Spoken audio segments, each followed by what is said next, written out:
I'm a very proud doctor. I don't know how you feel wearing this white coat, but I am an extremely proud doctor. And therefore, it makes my blood boil when people say all doctors are thugs. It makes my blood absolutely boil. I came into medicine because my father was a doctor. He tried his best to make sure I didn't become a doctor. He kept saying, "You're so smart, why should you be a doctor?" And today, unfortunately, there are times when I look back at my father's memory and think, maybe there was an easier way to make a living. Because when you wake up when people turn around and say, and I've heard lots of leaders in society also say this, "Tum doctors to paise ke piche bhagte rehte ho." And I'm like, और आप? आप किसके पीछे भागते हैं? मैं तो उसी समाज से आया हूं जिस समाज ने आपको पैदा किया. आपकी ये उपेक्षा मुझसे क्यों है? Why do you have these expectations from me? I didn't want to be God. I don't want to be God. I don't want to be dog. I just want to be another human being. I just want you to respect me for what I do, just the way I respect you. And trust me, nothing can be more difficult than saving the life of another human being. Nothing at all. There are times when people who are in management say, "Today was a very bad day. My boss yelled at me." You know what's a bad day for us? Someone has died. Are you trying to tell me that I'm happy because someone has died? Even painters are extremely proud of the painting they create. And if doctors and surgeons were amongst the best that society had academically when they went into their respective fields, are you saying I'm happy that the patient died and I'm counting the notes? If that is the case, then should society be asking itself, what have we degenerated into? Because if our best cannot be trusted, then what does it say about society in general? I sometimes get really upset that airfares are going up. Does this mean I should beat up the pilot? Because unfortunately, the pilot has no role in this. And sometimes the doctor has no role in this. Costs in healthcare, even in cosmetic surgery, which is a specialty I practice, costs in healthcare in India are 1/10 that of Thailand. I'm not even talking of the US, I'm talking of Thailand. And probably with 3 times the competence and the level of English, etc. that we speak. If Indians cannot afford our services, the fault is not ours, the fault has to be someone else's. If medical seats today are more expensive than probably palatial bungalows in other countries, the fault is not ours. I didn't design the system. If there are so many other reasons why the best academically are not getting into medicine, sorry, the fault is not mine. I didn't choose this system. And so why should I bear the cudgels of something that I didn't choose? Something I didn't create? Something that you didn't ask me before creating?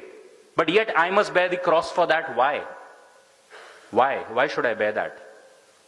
I remember 1 year ago, I was operating. On one day, we had one HIV positive patient, one hepatitis B patient, and one patient who was into full-blown AIDS. By the end of the surgeries, the entire operating room, because we were performing some very complex facial procedures, was covered in blood. We were all bathed in blood. How much can double gloves and a spacesuit-like thing protect you?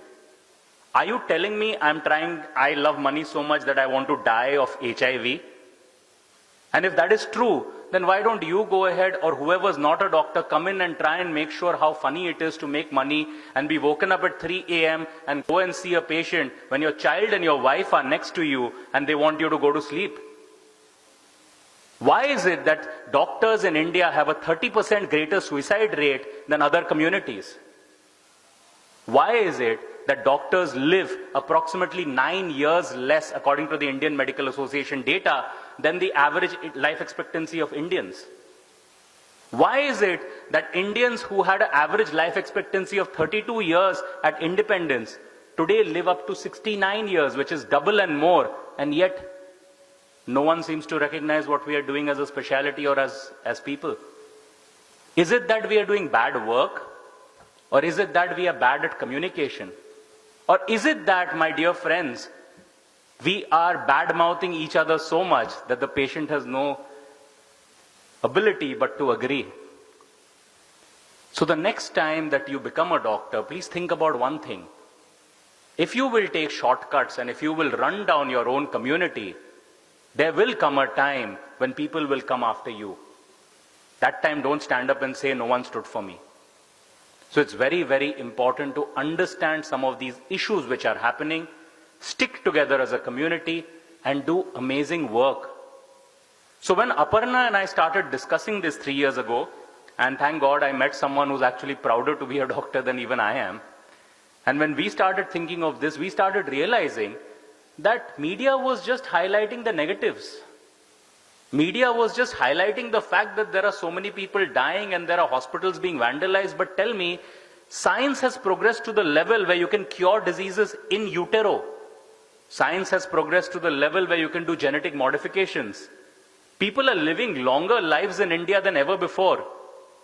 And if it was only the traditional mechanisms of medicine which were doing that, those were there even before independence. What changed? So therefore we decided that sometimes when there is a lot of oil, there's no point in trying to remove the oil, because you remove the oil, someone puts some more oil, and then it keeps floating on the water. So we said, let's talk about positivity. Let's start a movement. Let's go ahead and talk about the positive things that doctors do. We are positive people, and maybe because this is the way we are, we meet all sorts of positive people. So we said, let's handpick doctors from across the country. So all of these writers, and I must thank Dr. Nitin Kadam and Dr. Kalyani Sen for being a part of this book, they were handpicked all across. Imagine if someone had told you 15, 20 years earlier that the MGM Institute would become so huge, would you believe it?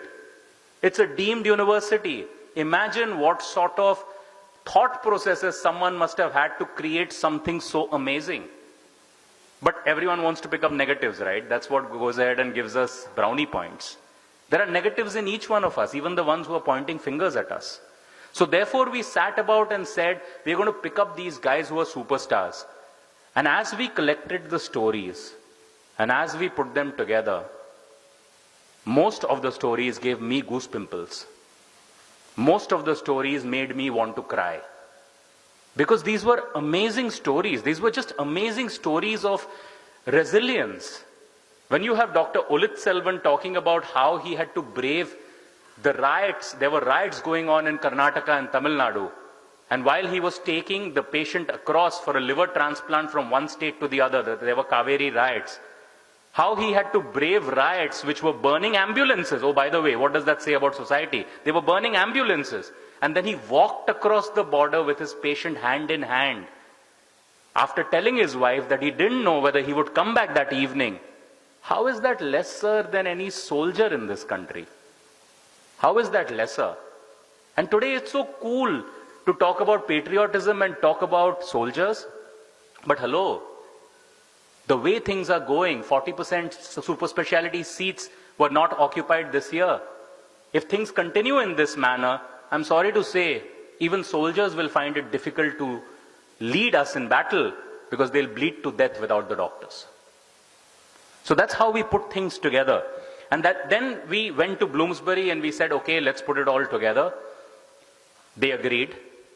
This will come out with a step 2 of the book.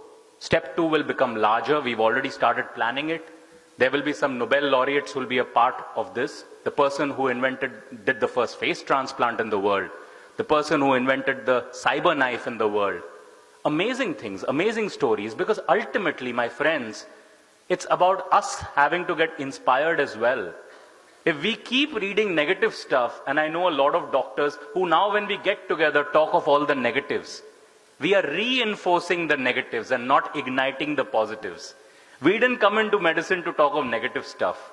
We came into medicine to save lives. And so let's do whatever we are doing well and communicate a little bit better so that people can start and understand why as doctors we were privileged to be blessed with the art of healing, and understand that no matter how much science progresses, ultimately we may try our best, but there has to be a superior power who's responsible for everyone. Because without that, my father too would have been alive today. If only doctors could have done everything, my father would not have passed away in 2011. Like I said, there's been a lack of trust. It's become deep-seated. And unfortunately, we've got the feeling over the last few years that India is almost at war with its doctors. In the US, there are litigations, and in India, there are hospitals being broken down. And therefore, we wanted to change the thought process, and that's what we wanted to do and become the medium, and this book is one of them. And we are very privileged and lucky to say that there's been a lot of love showered on this book. In the first 20 days itself, the book has gone into its first reprint.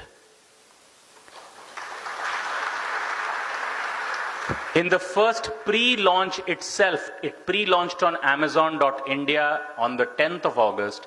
By the 20th, Amazon had run out.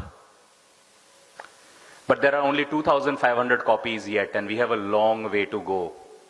Not a long way because we want to earn royalties, but a long way because we need to ignite the conversation and tell people why we are so proud and so privileged to be wearing that white coat. Keeping it clean is a responsibility, and if people are going to throw mud at it, we must use some more whiteners and tell them about the wonderful things that our profession is doing. Thank you so much.